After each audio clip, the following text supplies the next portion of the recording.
주 여호와의 영이 내게 내리셨으니 이는 여호와께서 내게 기름을 부으사 가난한 자에게 아름다운 소식을 전하게 하려 하심이라. 나를 보내사 마음이 상한 자를 고치며 포로된 자에게 자유를, 갇힌 자에게 노임을 선포하며 여호와의 은혜의 해와 우리 하나님의 보복의 날을 선포하여 모든 슬픈 자를 위로하되 무릇 시온에서 슬퍼하는 자에게 화관을 주어 그 죄를 대신하며 기쁨의 기름으로 그 슬픔을 대신하며 찬송의 옷으로 그 근심을 대신하시고 그들의 의의 나무 곧 여호와께서 심으신 그 영광을 나타낼 자라 일컬음을 받게 하려 하심이라. 그들은 오래 황폐하였던 곳을 다시 쌓을 것이며 옛부터 무너진 곳을 다시 일으킬 것이며 황폐한 성읍 곧 대대로 무너져 있던 것들을 중수할 것이며 외인은 서서 너희 양떼를 칠 것이요 이방 사람은 너희 농부와 포도원 지기가 될 것이라. 오직 너희는 여호와의 제사장이라 일컬음을 받을 것이라. 사람들이 너희를 우리 하나님의 봉사자라 할 것이며 너희가 이방 나라들의 재물을 먹으며 그들의 영광을 얻어 자랑할 것이니라. 너희가 수치 대신에 보상을 배나 얻으며 능욕 대신에 몫으로 말미암아 즐거워할 것이라. 그리하여 그들의 땅에서 갑절이나 얻고 영원한 기쁨이 있으리라. 무릇 나 여호와는 정의를 사랑하며 불의의 강탈을 미워하여 성실히 그들에게 갚아주고 그들과 영원한 언약을 맺을 것이라. 그들의 자손을 문나라 가운데 그들의 후손을 만민 가운데 알리리니 무릇 이를 보는 자가 그들은 여호와께 복받은 자손이라 인정하리라. 내가 여호와로 말미암아 크게 기뻐하며 내 영혼이 나의 하나님으로 말미암아 즐거워하리니 이는 그가 구원의 옷을 내게 입히시며 공의의 겉옷을 내게 더하심이래. 신랑이 사모를 쓰며 신부가 자기 보석으로 단장함 같게 하셨습니다. 땅이 싹을 내며 동산이 거기 뿌린 것을 움돋게 함과 같이 주 여호와께서 공의와 찬송을 모든 나라 앞에 솟아나게 하시리라. 아멘. 이사야서 56장에서 마지막 66장까지는 회복되는 나라를 빼앗기고 다시 가나안 땅으로, 그래서 예루살렘이 회복될 것에 대해서 약 100년 뒤에 일어날 일에 대해서 정확하게 보면 한 150년 정도 되겠죠. 그 나라에 대해서 미리 예언함도 되지만 항상 선지서 또는 예언서는 앞으로 일어날 일에 대해서, 먼 미래에 대해서 주 예수 그리스도께서 오실 것과 그리고 또한 그리스도께서 완전히 하나님의 나라를 회복 완성시킬 그 재림에 이르기까지를 전부 포함한 말씀이 안에 있어서 예언서는 단순하게 읽을 수가 없다. 특별히 회복에 관한 말씀은 물론 마태복음에 나와 있는 신약도 마찬가지지만 구약의 모든 말씀도 영원한 하나님의 나라를 회복할 것을 암시하면서 동시에 물리적으로 있는 예루살렘도 회복될 것임을 이야기하고 있기 때문에 두 가지를 함께 생각하며 보셔야 된다라고 누누이 말씀을 드렸습니다. 오늘 읽은 61장의 말씀도 마찬가지입니다. 60장에서부터 쭉 그런 회복을 말했지만 60장 어제는 예루살렘에 관련된 회복을 말했습니다. 주변 나라 왕들에게 빛으로 비추는 그 예루살렘, 그래서 주변에 있는 모든 나라 사람들이 그에게 나와 섬길 것이고, 그리고 그렇게 나와 섬기지 아니하는 나라는 백성들은 파멸되고 진멸될 것임을 말해서, 그래서 이 예루살렘을 향하여 일컬어 하나님의 성읍이라, 시온이라 그렇게 부르게 될 것이다. 전에는 죄로 말미암아 나로부터, 하나님으로부터 징계를 받고 벌을 받고 미움을 받았지만, 그러나 이제는 하나님께서 그 이스라엘 백성, 택한 백성을 구원하여 영원히 아름다움으로 대대의 기쁨으로 만드시겠다 라고 그렇게 약속의 말씀을 주셨습니다. 그러면서 화평과 공의, 구원과 찬송이 계속해서 그곳에서 일어나게 될 것이다.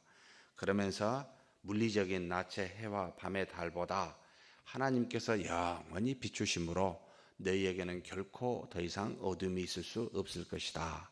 이렇게 약속해 준 참 기쁨의 말씀이기도 합니다. 그 말씀이 이어서 61장에서도 이야기하고 있습니다. 61장은 예수님께서 이 말씀을 인용하면서 더더욱 유명해진 말씀이기도 합니다.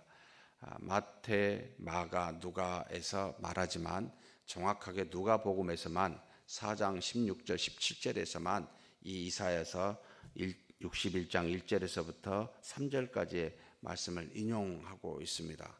그래서 예수님께서 자신의 고향 나사렛에서 한 회당에 들어가 가르치실 때 이 이사야 말씀을 기록된 말씀을 이 말씀을 가지고 가르치시는데 자신을 지칭하는 말씀으로 가르치고 있습니다. 그래서 61장 1절에서부터 3절 말씀은 이 말씀은 예수님에 관련된 메시아에 관련된 과연 이사야가 그걸 알고 했을까라고 의심이 들긴 하지만 그가 감동으로 쓴 이 61장 1절에서 3절의 말씀은 순전히 메시아 예수 그리스도에 대한 말씀입니다. 무엇을 말하고 있습니까? 바로 주 여호와의 영이 내게 내리셨으니 성령으로 가득 찬 이 땅에 눈에 보이는 사람, 바로 주 예수 그리스도를 자신을 지칭하죠. 나라는 말은 주 여호와의 영이 내게 내리셨으니, 이는 이와 같은 것은 다른 말로 구약으로 표현을 하면 여호와께서 기름을 부으사 기름 부음을 받았다, 주의 성령이 충만케 하였다라는 말은 일치한 말입니다. 항상 기름 부으사라고 표현하는 구약의 말씀을 같이 쓰는데, 아무튼 주 여호와의 영이 내게 내리셨는데 그 이유가 뭡니까? 왜 그렇게 주님께 예수님을 이 땅에 보내사 주 여호와의 영으로 성령으로 충만케 하셨습니까? 가난한 자에게 아름다운 소식을 전하게 하려 함이라. 예수님이 이 말씀을 누가복음에는 복음이라는 말로 아름다운 소식을 대신해서 말합니다.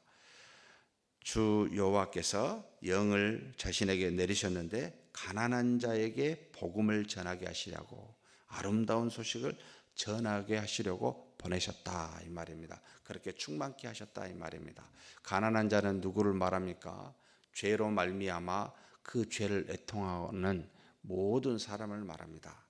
어쩌면 하나님께서 택하신 사람을 말하기도 하죠. 가난한 자에게 아름다운 소식, 복음을 전하게 하시려고 이 땅에 예수님을 보내셨고 성령으로 충만케 하셨으며 기름을 부으셨다 이렇게 이야기합니다. 그러면서 어떤 일을 하게 됩니까? 이렇게 복음을 전하여 예수님을 이 땅에 나를 보내사라는 표현으로 썼습니다만 몇 가지, 한 5가지 정도를 쓰고 있습니다. 마음이 상한 자를 고치며, 죄로 마음이 상해 있는 사람을 고치고, 포로된 자에게, 죄로 사로잡혀 그 죄에서 나오지 못하는 그 종이 된 사람에게 자유를, 갇힌 자에게 노임을 선포하며, 여호와의 은혜의 해와 하나님의 보복의 날을 선포하며, 그러니까 구원의 날과 심판의 날을 선포하겠다는 겁니다. 곧 예수님으로 말미암아 이 땅에 구원이 왔고 다시 재림으로 말미암아 심판할 날을 선포하겠다. 그리고 모든 슬픈 자를 위로하겠다. 이렇게 예수님께서 오시사 그와 같은 일을 하신다는 겁니다. 그러니까 예수님은 이 땅에 사람을 죽이러 오시고 심판하러 오시고 초림입니다. 모든 사람을 그냥 벌을 주려고 오신 것이 아니라 여러분 구원하시기 위해서 오셨습니다. 여기 말 그대로 마음이 상한 자를 고치고 포로된 자에게 자유를 주고 갇힌 자에게 노임을 선포하고 여호와의 은혜의 해와 보복의 날을 선포하며 모든 슬픈 자를 위로하려고 이 땅에 오셨습니다. 혹시 이보다 더 좋은 분 세상에 있겠습니까? 정말 귀한 분이시죠. 그러기 위해서 이 땅에 오신 성령으로 충만한 기름 부음을 받으신 분이 이 땅에 오셨다라고 말합니다. 그래서 어떤 일이 일어납니까? 시온에서 하나님이 택한 그 성, 거룩한 성에서 슬퍼하는 자에게 화관을 주어, 화관이라는 것은 꽃으로 만든 거죠. 그것을 씌워주면서 그가 고통하는 그 죄를 대신하게 하고, 기쁨의 기름으로 그 슬픔을 대신하고, 찬송의 옷으로 그 근심을 대신하게 한다. 꽃과 기쁨과 찬송을 주어서 그가 가진 고난과 역경과 고통과 근심을, 슬픔을 대신하게 하여 하나님께서 그와 같이 구원하시기 위해 우리 주 예수 그리스도를 이 땅에 보내셨다는 말입니다. 그래서 결론적으로 그 택한 구원을 받은 사람에게 의의 나무라는 표현을 썼습니다만, 참 놀라운 표현이죠. 하나님께서 심으신 그의 영광을 나타내게 하리라. 구원받은 자에게 가만히 살펴보니까 하나님의 영광이 나타난다는 겁니다. 의의 나무라고 하는 이 하나님의 놀라운 영광, 곧 무슨 뜻입니까? 하나님이 그 안에 계시사 하나님이 그 구원받은 자로 하여금 하나님을 나타내게 하시겠다. 앞에 있는 모든 어려움과 고난과 역경과 슬픔, 위로, 이걸 다 대신하게 하고, 그것을 그 안에 하나님이 계시사 그 영광을 나타내게 하시겠다. 무엇을 암시합니까? 하나님의 자녀되게 하시겠다라는 것이지요. 단순히 죄만, 물론 그것만 생각해도 너무 감사해요. 죄를 사해 주시고 우리에게 정말로 없던 아파하던 그런 어떤 죄의 모든 문제를 회복시켜 주실 뿐만 아니라 하나님의 아들이 되어 하나님을 빛나게 드러내는 그 영광을 나타내게 되는 자녀되게 하시겠다라는 겁니다. 이게 바로 1절에서부터 3절에 이 메시아가 오시사 우리에게 주신 은혜를 말해주고 있습니다.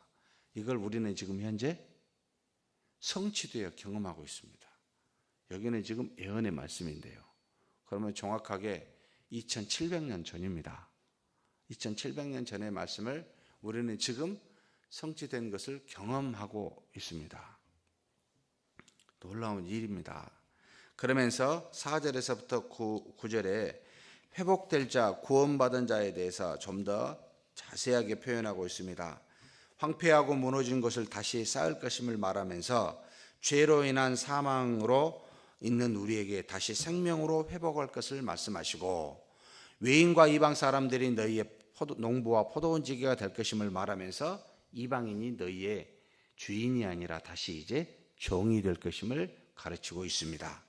그리고 너희는 여호와의 제사장이라 일컬음을 받고 하나님의 봉사자라 라고 말을 듣게 될 것이며, 수치와 능욕 대신 보상과 상급을 받을 것이며 영원한 기쁨을 너희가 얻을 것이다 라고 말합니다.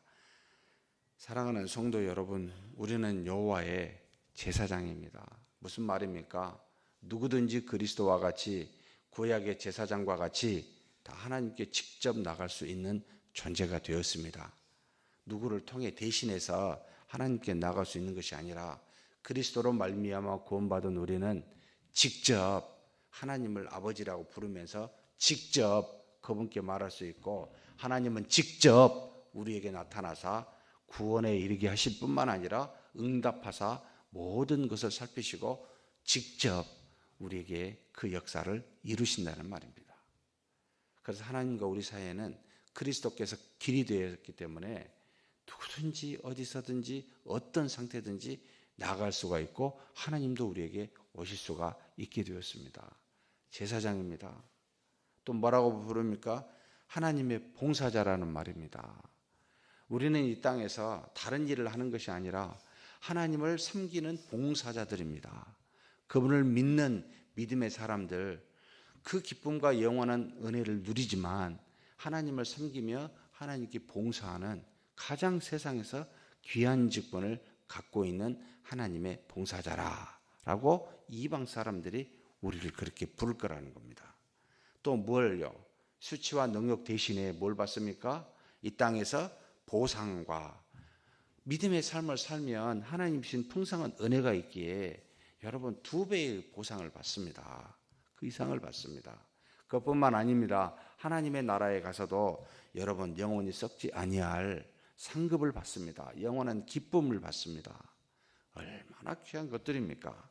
한 가지만 생각해도 감사한데 이 땅에서나 저 세상에서나 전부 다 하나님께서 이와 같은 것을 줄 것이다. 그러면서 하나님이 자신을 뭐라고 표현하십니까? 8절입니다. 물은 나 여호와는 정의를 사랑하며 불의의 강탈을 미워하여 성실히 그들에게 갚아주고, 그리고 뭐요? 그들과 영원한 언약을 맺으리라. 우리가 언약 백성이라는 겁니다.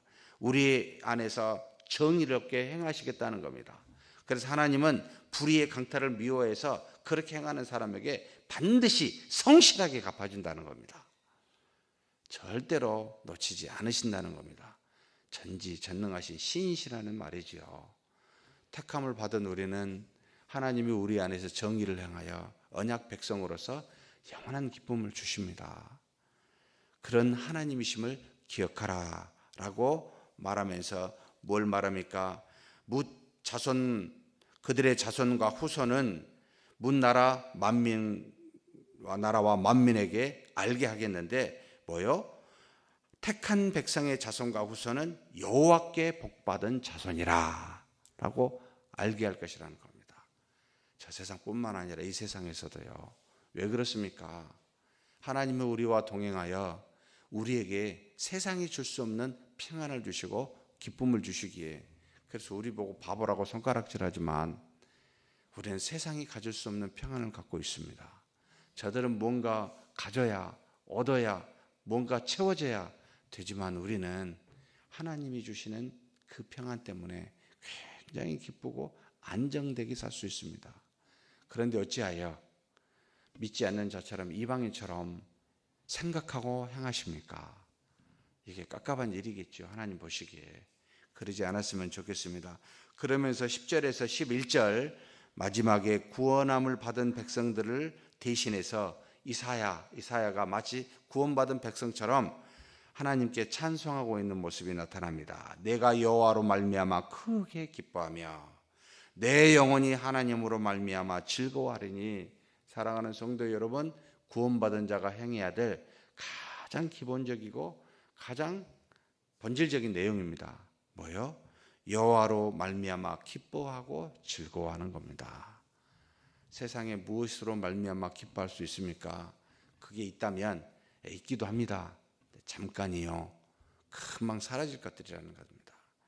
정말 여호와로 말미암아 바보처럼 항상 싱글벙글하는 저와 여러분이 되었으면 좋겠습니다. 누가 쿡 찔러도 너무 좋아. 오른쪽 뺨을 딱 때려도 왜 이렇게 기쁜지 몰라. 왼쪽도 한번 때려주시면 더 기쁘겠는데요. 이렇게 말할 수 있는 저와 여러분이 되었으면 좋겠습니다. 조그만 거 하나 가지고 하나를 더해서 열을 더해서 상상합니다. 그래가지고 그냥 조그마한 믿음이 아니라 커다란 믿음으로 키워버리지 마시고 그냥 큰 상처를 주고 미움을 받아도 여러분 없애버릴 수 있는 내 마음에서 사라지게 할 수 있는 그런 저와 여러분이 되기를 주의 이름으로 축복합니다. 하나님 아버지 감사합니다. 하나님께서 우리에게 구원의 옷을 입히셨고 공의의 겉옷을 우리에게 더하셨는데 이로 말미암아 하나님 앞에 나아가 죄의 종이 아니라 의의 종으로서 하나님의 제사장이요 하나님의 봉사자로서 언약의 백성으로서 영원히 기쁨을 주신 그 하나님 앞에 그 여호와로 말미암아 즐거워하고 기뻐하는 우리가 되게 하여 주옵소서. 오늘 또 어떠한 상황에서든지 그것이 좋든 싫든 그것이 나에게 상처를 주든 주지 아니하든 누군가 나를 해하려고 미움을 주거나 상처받는 말을 하든 안 하든 하나님 앞에서 여호와로 말미암아 기뻐하고 즐거워하는 우리 모두가 되게 하여 주옵소서. 우리 주님 예수님의 이름으로 기도하옵나이다. 아멘.